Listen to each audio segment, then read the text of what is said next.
बिस्मिल्लाहिर्रहमानिर्रहीम। अस्सलाम वालेकुम। हकीकत टीवी साइंस एंड हेल्थ में खुश आमदीद। आप सोचिए ज़रा कि इतना बड़ा काम हो गया है और पूरी दुनिया के अंदर खबर है कि पाकिस्तानियों को अंदाज़ा नहीं कि क्या मामला हो गया। आप जानते हैं कि कतर के अंदर 8 भारतीय जासूस जो थे, जो बहरिया के अंदर यानी नेवी में काम कर रहे थे और वो सारी की सारी इंफॉर्मेशन लेकर पास कर रहे थे आगे भारत को, भारत आगे पास कर रहा था इजराइल को। अब आप जानते हैं कि कतर ने उसको पकड़ लिया। अब आप सोचिए जरा कि ऐसा क्या हुआ है कि मोदी ने हलक से निकाल कर अपने सारे के सारे 8 के 8 जासूस वहां से निकलवा लिए और वो सारे जासूस इंडिया पहुंच गए। यानी ये तारीख का सबसे बड़ा कोई मौका है। किसी भी शख्स ने वो जासूस निकालिए जिनको सजाए मौत हो चुकी हुई थी और कतर के यानी आप सोच ले जरा कि अदालती निजाम के बावजूद वो अपने बंदे निकाल कर ले आए। आप अंदाजा कर सकते हैं कि हुआ क्या है सारे का सारा मामला और किन शराइत पर ये चीजें हुई। देखिए, सबसे पहले तो एक बात आप समझ लें कि कतर के जो असल में नेवी के अंदर यानी ये सारे बहरिया में काम कर रहे थे भारतीय, ये सारी जो इंफॉर्मेशन निकाल कर दे रहे थे वो बड़े तरीके के साथ पास कर रहे थे। अजीत डोवल के तकरीबन 5 से 8 विजिट हुए खुफिया कतर के। वहां पर वो गया और उन्होंने वहां पर जाकर कहा कि ये देखिए, ये सबूत है, ये आपके बंदे काम कर रहे थे, ये आपकी एजेंसियों को। और जाहिर सी बात है, अजीत डोवल से लेकर सारे काम कर रहे थे। उन्होंने सबसे पहले काम ये किया कि मोदी वहां पर गया और मोदी ने यानी जो हालिया जो लेटेस्ट एक मुलाकात हुई थी, उस मुलाकात के बाद इन्होंने उनसे रिक्वेस्ट की और उनको कहा कि हमें हर सूरत अपने बंदे चाहिए। अगर आज हमारे बंदों को सजाए मौत हो गई तो दुनिया भर में जितने जासूस इंडियन बैठे हुए हैं हम उनको बचा नहीं पाएंगे। बहरहाल मोदी उनको निकाल करे। अब शराइत क्या वहां पर तय हुई। देखिए, सबसे पहले ये एक बात समझ लें कि कतर ने काम ये किया कि जो इंडियन जासूस वहां से है, ये 8 लाख के करीब इंडियंस काम करते हैं कतर के अंदर। अब वहां से जासूस आप निकाल कर लेकर आए उनको जिनको सजाए मौत हो चुकी हुई थी। ये बहुत बड़ा कारनामा है। जो डील इनकी हुई है, एक तो उन्होंने काम ये किया है कि इंफॉर्मेशन बड़ी सेंसिटिव थी कि वहां पर हमास के खिलाफ कार्रवाइयां करवानी थी। इन्होंने बहुत बड़े लेवल पर कार्रवाइयां करवानी थी। कतर का नैरेटिव, चीजें, सारी इंफॉर्मेशन पास करनी थी। इजराइल ने बाद में उसको हमले और तमाम चीजों के लिए इस्तेमाल करना था। आपको याद होगा, हालिया इजराइल ने कहा था कि चाहे कतर हो या कोई और जगह हो, हमने हमास के लोगों को मारना है। आपको पता है कि हमास के लोगों का दफ्तर जो है वो कतर में है। कतर ने पिछले काफी सालों से मेडिएशन का रोल प्ले किया है और उस चक्कर के अंदर उनका इन्फ्लुएंस बहुत ज्यादा बढ़ गया था। अब हुआ ये कि उन्होंने अफगान तालिबान और अमेरिका के दरमियान जो डील करवाई और सारे का सारा मामला तय हुआ। कतर ने एक ऑफर की थी और ऑफर से ज्यादा वो अपना इन्फ्लुएंस बढ़ा रहे थे। वो चाह रहे थे कि पाकिस्तान और इंडिया का ये जो कश्मीर का मामला है, हम इसको खत्म कर दें। यानी उसमें वो मेडिएशन का रोल प्ले करे। पाकिस्तान और इंडिया के जो लोग हैं वो आए और दोनों की स्टैब्लिशमेंट बैठे, लोग बैठे और हम कोई ऐसा फॉर्मूला तय करवा दे जिससे मामला हो जाए। मोदी ने असल में उस वक्त कतर के खिलाफ बड़े पैमाने पर जाकर गुस्से का इजहार किया और इनकी लड़ाई बैकडोर पर जारी थी। अब लड़ाई में मामला ये चल रहा था इनका कि भाई आप कश्मीर के मामले पर मुदाखलत नहीं करेंगे, क्योंकि मोदी ने उनको क्लियरली कहा कि कश्मीर का हम आपको क्लियरली बता दें, कश्मीर हमारा है। हाँ, हमने जो गिलगित बल्तिस्तान और आज़ाद कश्मीर है वो लड़कर लेना है, वो भी हमारा है। तो इसमें कोई नहीं है कि जी आप बात करें वो उसका फलाना, ये चीज़ नहीं हमने करनी, वो हमने लेना है। उस पर कोई कॉम्प्रोमाइज़ नहीं होगा। उसके लिए चाहे हम जंग करें, न्यूक्लियर चला दें, कुछ भी करें, उस पर कोई मामला नहीं होगा और आपकी मेडिएशन हमें किसी जरूरत नहीं चाहिए। ये बात कतर को बड़ी बुरी लगी। असल में उसके बाद अल जजीरा ने जो कैंपेन की, उन्होंने पूरा दिखाया कि किस तरह कश्मीरियों पर जुल्म हो रहा है, क्या हो रहा है। इन्होंने वहां पर काम ये किया कि अल जजीरा के जो ब्यूरो चीफ थे उनको निकाल दिया, उनका स्टाफ निकाल दिया, उनके लोग निकाल दिए, उनकी जो एक्सेस थी कश्मीर तक उसको रोक दी।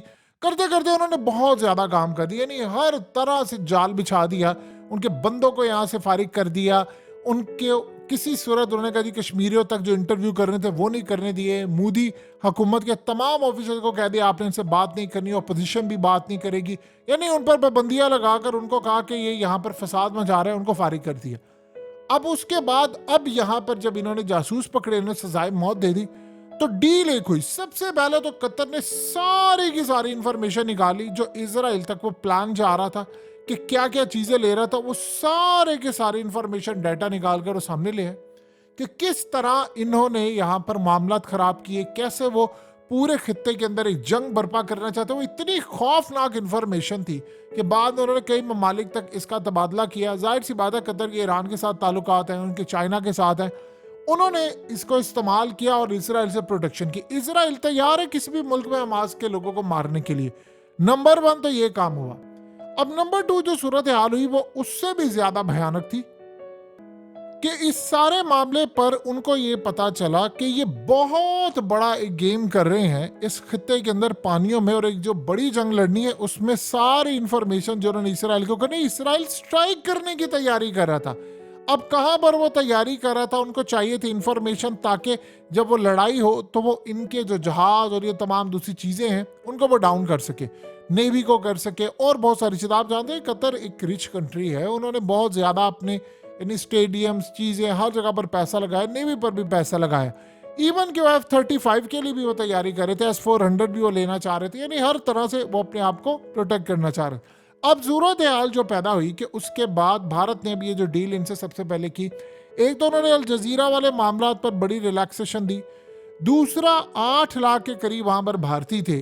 अब उनका मुस्तकबिल भी दाव पर लग गया, यानी आप अंदाजा लगा सकते हैं कि उनका मुस्तकबिल पूरी तरह दाव पर लग गया। खतरा ये था कि भारत के जो वर्कर्स हैं अगर लड़ाई बढ़ती, क्योंकि अगर इन्होंने वहां पर सजा दे दी तो भारत इस बात के लिए भी तैयार था कि भाई हमारे वहां पर 8 लाख के करीब लोग काम करते हैं, तो वहां पर जो लोग हैं एक तो जाना बंद हो जाए और वहां से निकल कर आ जाएंगे। और ये जाहिर सी बात है, देखिए कतर के लिए भी एक बड़ी यानी मुश्किल चीज होती है।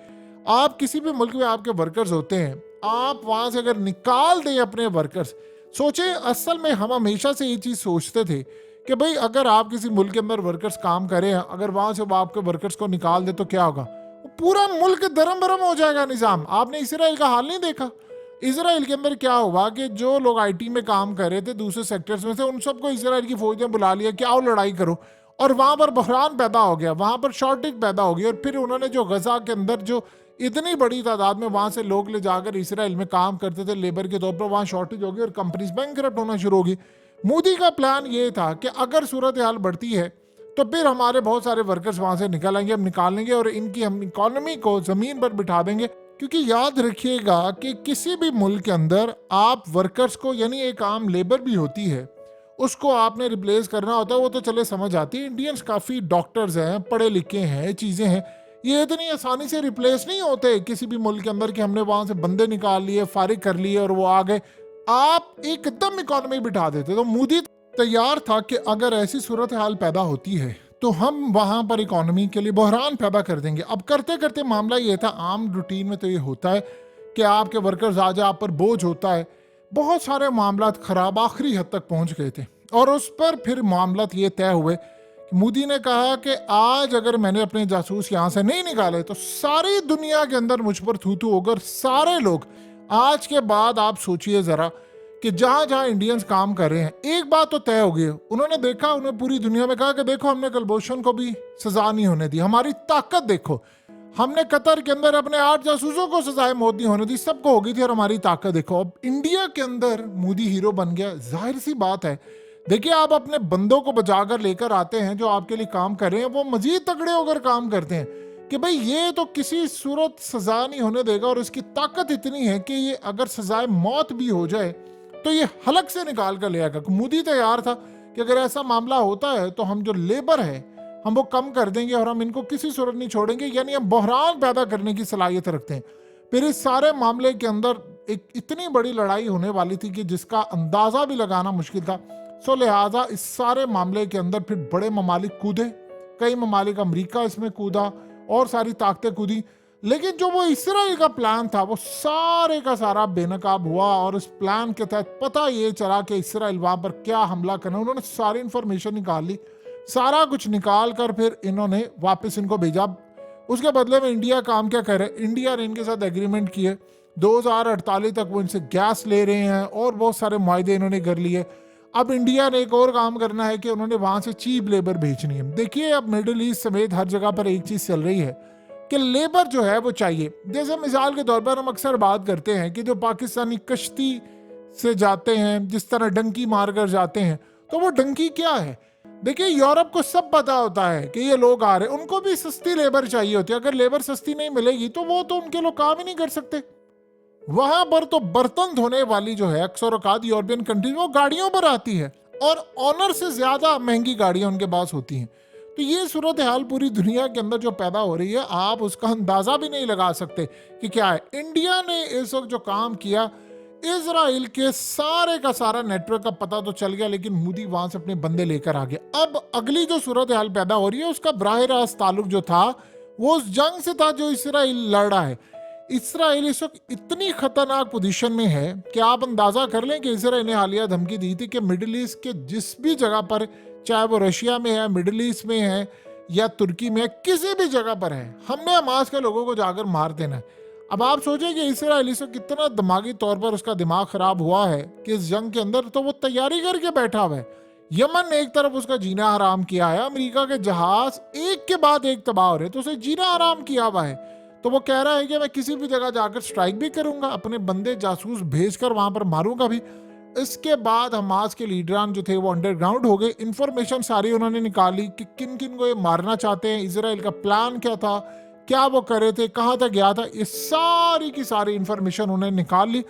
लेकिन मोदी ने काम ये किया कि वो अपने बंदे बचाकर ले आया किसी तरह, और इस सारे मामले के अंदर इस वक्त इजराइल का एक बहुत बड़ा जो मंसूबा था वो फिलहाल हो चुका है नाकाम। और इसराइल ने जो अगली स्ट्रेटजी अपनी बनाई है, देखिए पहले इसराइल के पास जो इंटेलिजेंस मालूमात है उसका जखीरा कम है। अब जाहिर सी बात है, जब इसराइली काम करेंगे जाकर कतर या किसी और जगह, पहली तो बात है वो जाते नहीं, वो तादाद में कम है, लेकिन जब वो जाकर काम करेंगे तो फिर आप उसका अंदाजा लगा सकते हैं कि उनके लिए कितनी मुसीबत होगी, वो पहली नजरों में होंगे। लेकिन भारतीय जो जाते हैं वो क्या करते हैं, इसी तरह पूरी दुनिया के अंदर अब हो ये रहा है कि भारत के जितने भी लोग हैं उनका मामला बड़ा मशकूक हो गया है कि वो उनको देख रहे हैं कि भारतीय जहाँ पर काम करें ये क्या काम कर सकते हैं, कैसी सूरत हाल पैदा हो सकती है। तो करते करते उन्होंने मामला कुछ इस तरह से रख लिए हैं इस वक्त कि हालात ये बता रहे हैं कि इंडिया बहुत बड़ी इंफॉर्मेशन पास कर रहा था और इसराइल को बहुत बड़े हमले की तैयारी कर रहा है, और एक छोटे लेवल पर नहीं है। देखिए अब वहां से जो खबरें आ रही हैं वो बड़ी खतरनाक हैं। आप ये सोच लें कि वो जो जंग है वो इतनी खतरनाक अब होने वाली है, अब इतनी खतरनाक होने वाली है कि अगले कुछ अरसे के अंदर बराह रास्त ममालिक को अपनी फौजें वहां पर उतारनी पड़ेंगी, क्योंकि वो बिल्कुल तैयार हो चुके हैं और अब उन्होंने वेस्ट बैंक की तरफ अपनी कार्रवाई का आगाज कर दिया है। वेस्ट बैंक का मतलब ये है कि वो आ रहे हैं बैतुल मुकद्दस की तरफ, उन्होंने किसी सूरत नहीं उसको छोड़ना, वो पूरी तैयारी करके बैठे हुए हैं।